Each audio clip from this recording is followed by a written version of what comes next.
আপনারা জানেন যে গত পরশুদিন 17 নভেম্বর 2025 আমরা আহ, নিরাপত্তা ডিউটিতে অতি ব্যস্ত ছিলাম।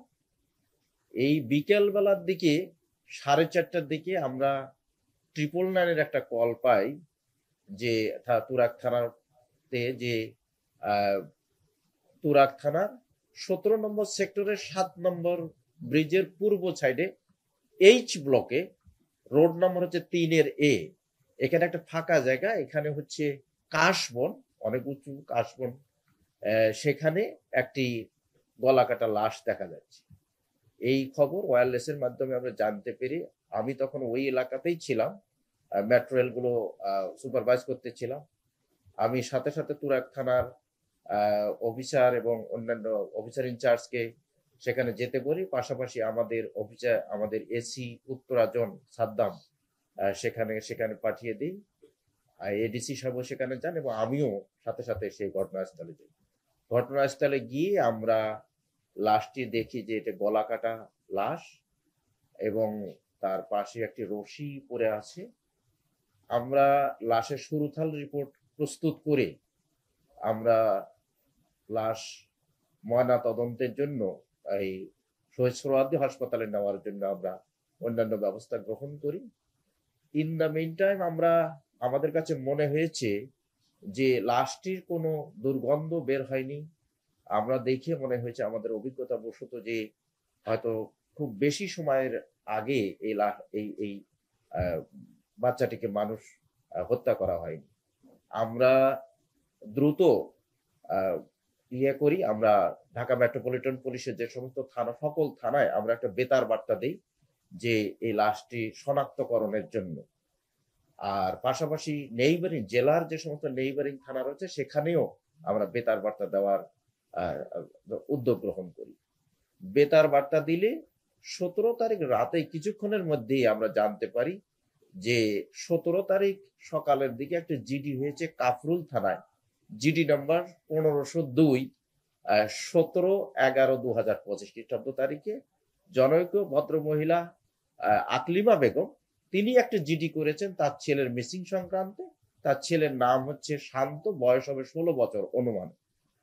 তো সেই মেসেজটা আমরা পাই। ইন দ্য মেইন টাইম আমাদের কাছে তার মামা, যে এই মেসেজটি গেলে তার মামা শহীদুল ইসলাম, তিনি আমাদের তুরাগ থানায় আসেন। তুরাগ থানায় এসে এই লাশ দেখে তিনি শনাক্ত করেন যে এটি তার ভাগ্নের শান্তর লাশ। শুধুমাত্র সিটি ব্যাংকে অ্যাকাউন্ট থাকলেই করতে পারবেন গুগল পে, তাই অ্যাকাউন্ট খুলুন আজই।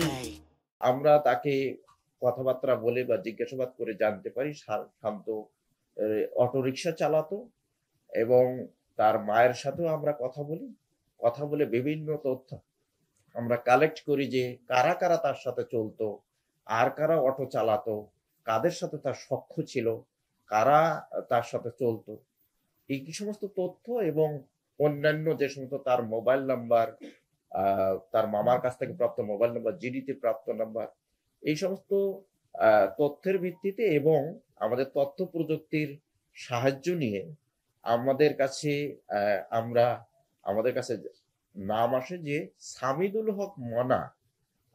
আমরা তাকে সন্দেহ করি এবং সন্দেহ করে আমরা কাফরুল এলাকায় আমাদের এই টিমের আমাদের আমি টিম লিডার এসি সাদ্দামকে প্রেরণ করি এবং অন্যান্য তুরাগ থানার অফিসারদের দিয়ে আমরা কাফরুল এলাকা থেকে আমরা মনাকে গ্রেপ্তার করি, সামিদুল হক মনাকে গ্রেপ্তার করি। সামিদুল হক মনার বাড়ি হচ্ছে, গ্রামের বাড়ি হচ্ছে মেলান্দহ জামালপুর। সে 22টে কাফরুল এলাকার 22টে কাফরুল ওই 13 নম্বর মিরপুরে থাকে। সেও একটা সময় গাড়ি চালাইতো, অটো চালাইতো, বাট পরবর্তীতে সে একটা টি স্টল দিয়েছে, টি স্টলে সে চালায়। আমরা একই সাথে মনার দেখানো মতে আরো আমরা যাদেরকে সন্দেহ করি, ওখানে রবিউল ইসলাম রানা, তার গ্রামের বাড়ি হচ্ছে রাজবাড়ি। সেও ওখানে 22টে কাফরুলে থাকে, সেও একটা অটো চালায়, তাকে আমরা গ্রেপ্তার করি। পাশাপাশি আমরা আরেকটি লোককে গ্রেপ্তার করি, হজরত আলী। আমরা গ্রেপ্তার করে 3জনকে আমরা থানায় নিয়ে এসে ব্যাপক জিজ্ঞাসাবাদ করি। জিজ্ঞাসাবাদ করলে তারা আমাদের কাছে স্বীকার করে যে এই হত্যাকাণ্ডটি তারা ঘটিয়েছে এবং কিভাবে ঘটিয়েছে তারা জিজ্ঞেস করলে, কি প্লট, কি তাদের অভিসন্ধি ছিল জিজ্ঞেস করলে তারা বিস্তারিত বলেন যে আমরা যখন মোনাকে জিজ্ঞেস করেছি, এই জিজ্ঞাসাবাদে আমি নিজে ছিলাম, আমার এসি ছিল, ওসি ছিল, এবার পশ্চিম থানার ওসিও ছিল, এবং আমাদের আরো যে সাব ইন্সপেক্টরদের চৌকুশ একটা টিমও ছিল। আমরা জিজ্ঞাসাবাদে জানতে পেরেছি যে ঘটনা 14 তারিখে, 14 নভেম্বর 2025-এ রবিউল ইসলাম রানা, যে আর একটা অটো চালক, তার একটা মেয়ে সন্তান জন্মগ্রহণ করেছে 3-4 দিন আগে, সে এসে মোনাকে চায়ের স্টলে বসে তাকে জিজ্ঞেস বলেছে যে টাকা পয়সা নাই, অনেক তো হাত খালি, এখন কি করা যায়, আমাকে কিছু টাকা পয়সা ধার দেয়। একই সাথে মোনাও বলেছে যে যে আমারও তো অনেকগুলো লোন টোন হয়ে গেছে, টাকা পয়সা, আচ্ছা দেখি কি করা যায়। পরের দিন তাকে ডাকে ওই রবিউল ইসলাম রানা, পরের দিন আবার বিকেলবেলা এই মনার যে চায়ের দোকানে চলে যায়। চায়ের দোকানে গেলে সে তার একটা পরিকল্পনা করে, মনা মূলত প্লটটা করে যে শান্ত একটা নতুন গাড়ি কিনেছে 4-5 দিন আগে, সেই গাড়িটি যদি আমরা তার কাছে ছিনতাই করে, তাকে হত্যা করে ছিনতাই করে আমরা গাড়িটি নিয়ে গাড়িটি বিক্রয় করতে পারলে, আমার কাছে লোক আছে, এই গাড়িটি বিক্রয় করতে পারলে আমাদের এই অর্থনীতি, আমিও তোমাকে কিছু টাকা দিতে পারবো, আমার নিজেরও যে সমস্ত ঋণ রয়েছে সেটা পরিশোধ করতে পারবো। এবং এই সাথে যুক্ত হয়েছে হযরত আলী। সে মূলত এই অটোটা, হযরত আলীর বাড়ি হচ্ছে আপনার নেত্রকোনা জেলার দুর্গাপুর থানায়। সে অটো চড়াই অটো বিক্রি করে। সে বলেছে যে অটো তোমরা এভাবে আনতে পারলে আমি অটো বিক্রি করে দিতে পারবো। কোথায় বিক্রি করবে? সে দুর্গাপুর, নেত্রকোনা। আর একজনে এই সমস্ত চোরাই অটো বা রিক্সা যে কারবার করে, নয়ন নাম, নয়নের কাছে সে বিক্রি করে দিবে। এভাবে তখন 15 তারিখে এই প্ল্যানিং হলো। প্ল্যানিং হলে 16 তারিখে এই সামিদুল হক মনা, সে রবিউল ইসলাম রানাকে ডাকে যে তুমি আমার কাছে বিকালবেলা আসবে, আর আসলে তাকে বলে যে আমি শান্তকে গাড়ি নিয়ে আসতে বলেছি, আমরা তুরাগের দিকে বেড়াইতে যাব। তো শান্ত ঠিক 6টার দিকে, সন্ধে ওখানে এসেছে 6টার দিকে। তারা ওখানে হয়তো বাসার থেকে বের হয়েছে 4:30টার দিকে। আর ওখানে এসে সে 6টার দিকে আসলে ওখানে তারা বসে চা খেয়েছে, গল্প করেছে, করে তারা তখন তুরাগের দিকে রওনা দেয়। তুরাগের দিকে রওনা দিলে অটোর পেছনে বসে আপনার রবিউল ইসলাম রানা, আর অটোর সাথে ওই ড্রাইভারের সিটের সাথে বসে আর সামিদুল হক মনা। গেলে তারা একেবারে চলে যায়, তারা তুরাগের 17 নম্বর সেক্টরে গিয়ে ওখানে 7 নম্বর ব্রিজের পূর্ব সাইডে ওখানে একটা গাছ রয়েছে, ওই এইচ ব্লক বলা হয় ওটাকে। তো ওখানে তারা বসে বেশ কিছুক্ষণ চা খেয়েছে, খেয়েছে, ঝালমুড়ি খেয়েছে।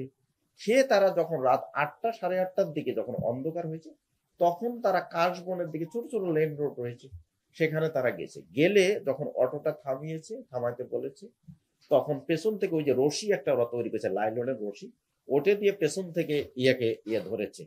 এই রানা পেছনে বসা ছিল, সে এইভাবে ধরে তাকে টান দিয়েছে এইভাবে। তখন সে যখন এই পেছনের দিকে হেলে গেছে, পাশে ছিল আপনার সামিদুল হক মানা, যে মেইন প্লটটা করেছে। সে একটা ছুরি ছিল, ওই ছুরি দিয়ে তাকে গলার মধ্যে পোজ দিয়ে, এবং সে মৃত্যু নিশ্চিত করেছে। অনেক ডিপ সে এটাতে ছুরি দিয়ে জবাই করে, এবং রক্ত ওখানে অটোটার মধ্যে প্রচুর রক্ত পড়েছে। তারপরে সে ওই শান্তকে ফেলে দিয়ে নিচে ওই অটো, তারা ওই শান্তর যে মোবাইলটাও তারা পানিতে ফেলে দিয়েছে। দেওয়ার পরে তারা অটোটা ওখানে পরিষ্কার ধুয়েছে, ওখানে পানির মধ্যে যে ক্যানেল আছে, পানির মধ্যে ধুয়ে ওয়াশ করে তারা নিয়ে গিয়েছে। নিয়ে গেলে কিছু দূর যাওয়ার পর রানাকে সামিদুল হক মনা বলেছে যে রানা তুমি এখন চলে যাও, তোমার সাথে পরে কথা হবে। এই বলে সে হযরত আলীকে ডেকে তারা চলে যায় মিরপুর 14 ভাসানটেকের দিকে। ভাসানটেকে গিয়ে তারা একটা পিকআপ ভাড়া করে এই অটোটা নিয়ে চলে যাওয়ার জন্য আপনার